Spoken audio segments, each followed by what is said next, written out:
अस्सलाम वालेकुम बच्चों। उम्मीद है कि आप सब लोग खैर खैरियत से होंगे। बेटा चूंकि हमने अपने प्रीवियस लेक्चर में सिंपल और कंपाउंड इंटरेस्ट को डिस्कस किया था, उसका बेसिक बैकग्राउंड डिस्कस किया था और उसके बाद मैंने शुरू किया था अपना टॉपिक सिंपल इंटरेस्ट का। और इसमें हमने फाइंड आउट किया था कि सिंपल इंटरेस्ट हम कैसे फाइंड आउट करते हैं। तो सिंपल इंटरेस्ट फाइंड आउट करने के लिए आपके पास एक फार्मूला था जो कि आज मैंने फिर रिपीटिशन में लिखा है कि सिंपल इंटरेस्ट आपके पास किसके इक्वल होता है।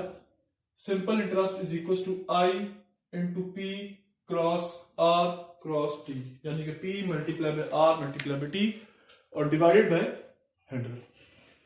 कल आपने इनकी सब डिस्क्रिप्शंस लिखी थी कि पी किसकी इक्वल होता है आपके पास। पी होता है प्रिंसिपल अमाउंट या सम या बोरोड अमाउंट।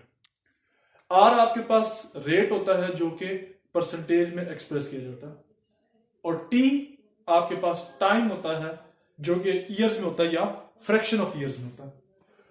आज इसी फार्मूले को यूज करते हुए हम पी आर और टी फाइंड आउट करेंगे, यानी कि प्रिंसिपल भी फाइंड आउट कर सकते हैं, रेट भी फाइंड आउट कर सकते हैं और टाइम भी फाइंड आउट कर सकते हैं। ये तीनों चीजें हमारे पास आ सकती हैं। कैसे? सिंपली मैंने क्या किया, इसी इक्वेशन में मैंने P फाइंड आउट करना था, मैंने क्रॉस मल्टीप्लाई किया। देखें I के साथ 100 क्रॉस मल्टीप्लाई हुआ, ऊपर I क्रॉस 100 आ गया और divided bye R divide by T आ गया। सिंपल इस इक्वेशन को यूज करते हुए P को एक साइड पे ले आओ, बाकी सबको क्रॉस मल्टीप्लाई किया, तो क्या मेरे पास ये वाली जो इक्वेशन है ये मेरे पास P फाइंड आउट करने के लिए आ सकती है। To find principal.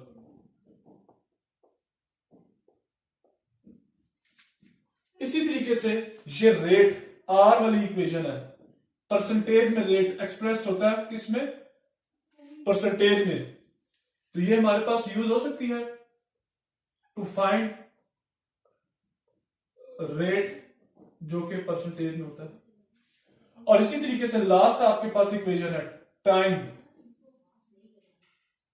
Time T आपने फाइंड आउट करना है टू फाइंड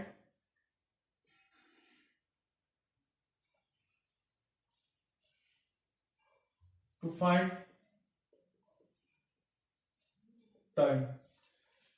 आसान सी बात है, इनको याद करने का आसान तरीका ये है कि आपके पास ये ऊपर फार्मूला लिखा हुआ है, आपको ये याद होना चाहिए कि इंटरेस्ट आई किसकी इक्वल होता है? P multiply by R multiply by T, यानी कि तीनों चीजों को मल्टीप्लाई करता हूं डिवाइड बाय 100। आसान सा फार्मूला।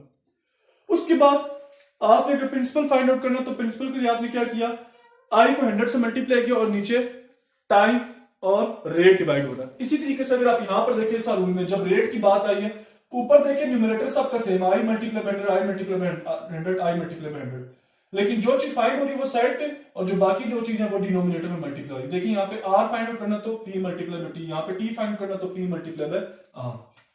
अब आगे जरा अपने सवाल की तरफ। सवाल है हमारे पास 8.8, what sum would borrow in rupees 12250, यानी कि 1250 rupees as simple interest at 3% in 3 years। कि क्या सम मैंने पहले बताया था कि सम आपके पास क्या होता है?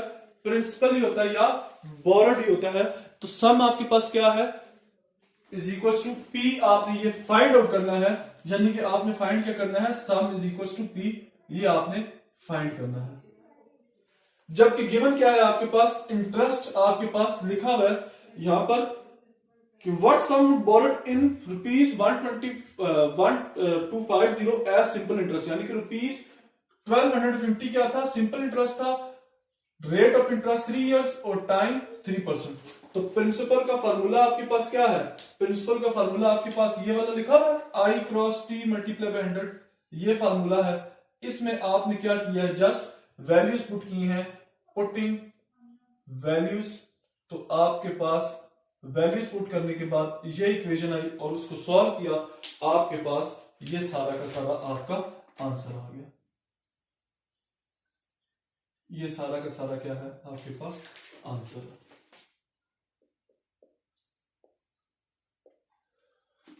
अब इसका जो नेक्स्ट सवाल था 8.9, वो शुरू करने से पहले मैंने सोचा यहां पर कुछ एक डिस्क्रिप्शन लिख दी जाए, जरा ज्यादा बेहतर हो। देखें यहां पर तो आपको इंटरेस्ट गिवन था तो आपने ये प्रिंसिपल का फार्मूला लगा लिया, रेट गिवन था और टाइम गिवन था, ये लगा ली, तीनों चीजें गिवन थी, लगा ली। लेकिन जब आपके पास अमाउंट गिवन हो तो तब आप क्या करेंगे? यानी कि आपको इंटरेस्ट नहीं गिवन, आपको अमाउंट गिवन है। तो जब आपको अमाउंट गिवन हो तो उस सिलसिले में आप क्या करते हैं, यहां पे लिखा हुआ है if amount A time T and rate R is given. तो फिर आपके पास ये वाली इक्वेशन आपको पता है, कल आपने लिखी थी कि अमाउंट किसकी इक्वल होती है, प्रिंसिपल प्लस सिंपल इंटरेस्ट की। प्रिंसिपल एज इट इज लिखा हुआ, प्रिंसिपल इंटरेस्ट की आई की जगह, इस आई की जगह मैंने क्या किया है, इस फार्मूले को मैंने पुट कर दिया है। इस फार्मूले को मैंने पुट किया है, यहां से मैंने क्या किया है, इस P को कॉमन ले रहे हैं, यहां पे 1 प्लस R मल्टीप्लाई में T डिवाइड बाय 100। एलसीएम लिया तो 100 यहां पे ऊपर आ गया, मल्टीप्लाई बाय R मल्टीप्लाई में T डिवाइड बाय 100। उसके बाद अगेन इसी तरीके से क्रॉस मल्टीप्लीकेशन की है, यहां से 100 था कि यहां पे लाऊं तो A मल्टीप्लाई बाय 100 हो गया। और इसी तरीके से ये वाला पूरा का पूरा एक्सप्रेशन नीचे आके अमाउंट से डिवाइड हो गया। तो आपके पास जब अमाउंट गिवन होगी, रेट गिवन होगा, टाइम गिवन होगा, तो उस सिलसिले में आपके पास फार्मूला कौन सा होगा, ये वाला फार्मूला होगा। फिर आप प्रिंसिपल का कौन सा फार्मूला लगाएंगे, ये वाला फार्मूला लगाएंगे। तो आइए नेक्स्ट सवाल करते हैं। 8.9 क्वेश्चन है, find the principal if the amount for 5 years at 5% is ₹550। कि प्रिंसिपल आपने फाइंड आउट करना था, टाइम क्या है 5 years है, अमाउंट क्या है आपके पास 550 और रेट क्या है 5%। देखिए अमाउंट गिवन है, सिंपल इस फार्मूले में आप पुट करेंगे, जो ऊपर वाला फार्मूला था इस फार्मूले में आपने ये वैल्यूज पुट की, इस फार्मूले में ये देखिए ये फार्मूला लिखा हुआ है, इसमें आपने वैल्यूज पुट की हैं। वैल्यूज पुट करने के बाद आपने क्या किया है, ये देखें इस फार्मूले में आपने वैल्यूज पुट, ये फार्मूला लिया, इस फार्मूले के बाद यहाँ पे वैल्यूज पुट की, वैल्यूज पुट करने के बाद आपके पास आंसर आ गया कि प्रिंसिपल अमाउंट के पास क्या है, ₹440। ये आपका आंसर। इसी तरीके से क्वेश्चन नंबर 8.10 है, उसमें बोरो का पूछा हुआ है। तो बोरो का मतलब क्या होता है, आपके पास प्रिंसिपल ही होता है। क्वेश्चन में रिपीट कर देता हूं, how much should mister Asif borrow from Mr. Hanif so that he may have to repay ₹4,425 after 3 years. If Hanif charges a simple interest at a rate of 5%. Borrow means principal find करना था। Given आपके पास देखिए amount लिखी हुई है कि कितनी amount उसने रीपे करनी थी, तो अमाउंट लिखी हुई है 4,425। तो इतनी अमाउंट अगर वो पे करता है 5% में और 3 years में, तो उसका प्रिंसिपल क्या था। तो उसके लिए आपने क्या किया, यही वाला प्रीवियस वाला जो 8.9 में लिखा हुआ है इसी को आपने यूज करना है। और ये आपका ये वाला क्वेश्चन और ये वाला क्वेश्चन, ये दोनों क्वेश्चन आपके होमवर्क है। क्या है, होमवर्क सेम है। 8.11 भी आपका क्वेश्चन नंबर 8.11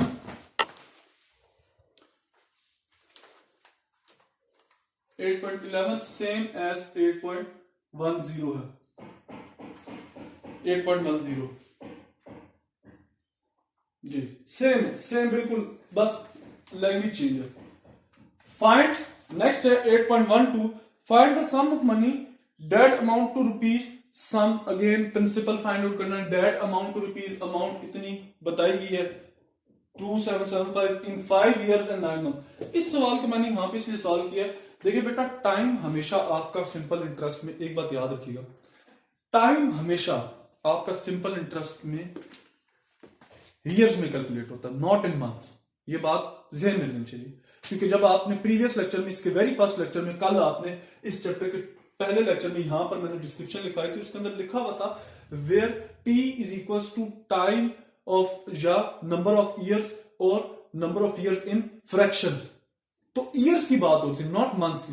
तो यहां पर देखिए इन्होंने लिखा था टाइम 5 years 9 months, यानी कि 5 साल प्लस अगर 9 महीने हैं एक साल में, तो वो 9 डिवाइडेड बाय 12 हो जाएंगे। यानी कि उस एक साल में से हम 9 महीने उठाएंगे तो 9 डिवाइडेड बाय 12, तो प्लस 9 डिवाइडेड बाय 12 किया, तो आपने इसको सॉल्व किया, इसका एलसीएम लिया तो 23 डिवाइडेड बाय 4 years आ गए। और आर के आगे आपके पास 4% जो क्वेश्चन में गिवन है। फिर अगेन आपने प्रिंसिपल वाला यही फार्मूला लगाया। ये जो फार्मूला आपके पास लिखा हुआ है कि प्रिंसिपल आपके पास किसकी इक्वल होता है, A into R a into 100 divide by 100 plus r divide by t। Values आपने पुट की, ये 4 कैंसल आउट हो गए, बकाया आपके पास 100 प्लस 23 आएगा। इसको सॉल्व किया तो आपके पास सॉल्व करने के पास ये वैल्यू राउंड ऑफ करके ये आपके पास आंसर आ गया। इसी के साथ ही 8.13 क्वेश्चन है, what sum of money put out at simple interest would become rupees. Simple interest आपको गिवन है, आई गिवन है और सम आपने यानी कि प्रिंसिपल फाइंड आउट करना था। आई आपको गिवन है 420, ठीक है, ये आपको गिवन है, ये आपने फाइंड आउट करना है। टी आपके पास टाइम देखें, अगेन उन्होंने फ्रैक्शंस में दिया था तो आपने मल्टीप्लाई किया। इसको 8/3 मैंने कैसे लिखा बेटा, क्वेश्चन में गिवन था 2 इंटू 2/3, इसको 8/3 कैसे लिखा, ये 3 2 जा 6 प्लस 2 यानी कि 8 डिवाइड बाई 3। इसी तरह रेट आपके पास क्या था 2 इंटू 4/1 4 इंटू 1/2 था, तो आपने क्या लिखा 2 4 जा 8 प्लस 1 यानी कि 9/2। ये तीनों चीजें गिवन थी। आपने सेम देखें, अब इंटरेस्ट, प्रिंसिपल और जब rate given, principal find out करना है, इंटरेस्ट, रेट और टाइम गिवन है, तो आपने क्या किया, ये वेरी फर्स्ट फार्मूला लगाया, ये देखें ये वाला फार्मूला लगाया, यानी कि principal is equal to I multiply by 100 over R cross T. इसको सॉल्व किया तो आपके पास यहां पर आंसर आ गया, प्रिंसिपल क्या आ गया आपके पास 3500, ये आपका आंसर है। बेटा एक बार फिर रिपीट कर दूं,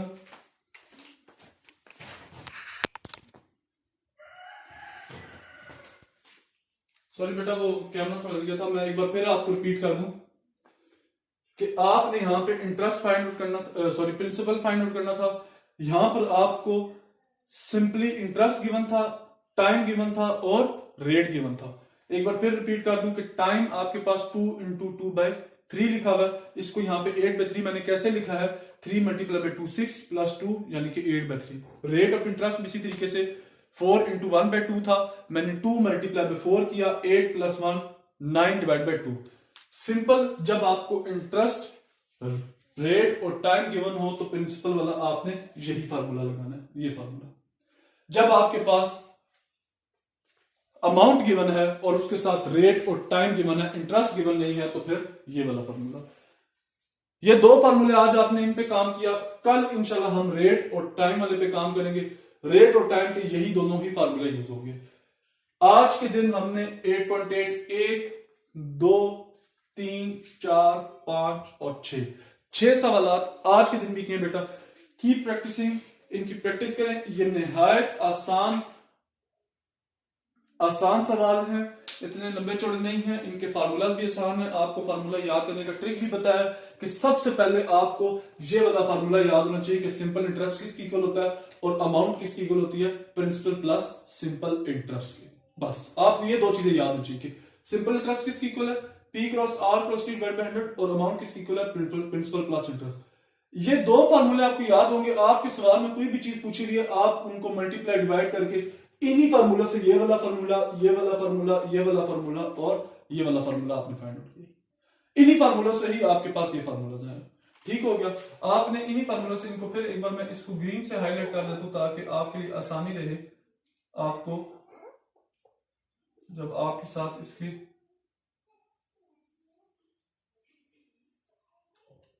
ठीक है बेटा,